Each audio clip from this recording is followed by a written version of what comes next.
Баярлалаа. Хоёр удаа тодруулах боломж олоо. Тэгэхээр Бямцогт сайд энэ шүүхийн шийдвэр гүйцэтгэлийн тухай хууль гээд одоо Алтан гэрэл сайд багтаа өргөн бариад энэ маш сайн хууль байгаа байхгүй. Тэгэхээр энийг би сая их хурлын дараад хурдан оруулж ирээд хилцье, хамт хилцье гэхээр яам нь буцаад татаж магадгүй гэсэн нэг юм. Тэгэхээр энийг та хэрэгжлэх газрын одоо дарга сайдын хувьд энэ хуулийг одоо хурдан аль болохоор өргөн барьж энэ хуультай цогцоор нь хилцэхгүй болохгүй байгаамаа. Тэгэхээр ингээд яг юм асуухаар л тэр хуулийн тусгацсан, энэ хуулийн тусгацсан гэдэг. Тэгэхээр энэ гэр бүлийн хууль чи өөрөө энэ шүүхийн бас шийдвэрийн хууль чи бас амлахгүй байгаа байхгүй. Тэгэхээр энийг хамт хилцэх шаардлагатай. Тэгээ Бямцогтаар хариулъя.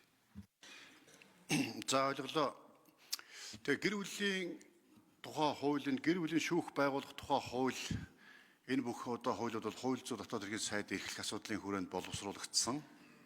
Өнөөдөр хууль зүйн дотоод хэргийн сайд маань гадаад томилолттой байгаа учраас би бас орлоод хариулж байгаа. Тэгээд саяны таны хэлсэн шүүхийн шийдвэр гүйцэтгэх тухай хуулийн нэмэлт өөрчлөлт гэж би ойлгож байна. Энийг одоо яаралтай хувь санаач хэдэж ч хуулийн төслөө татан авах эрхтэй энэ хүрээнд татж авъя гэж инквер сайд бас хэлсэн байх. Тэгэхээр яаралтад буцааж засгийн газраас хурдан өргөн бариулах тал дээр мягмар дарга биднээс анхаарал ажиллачаа.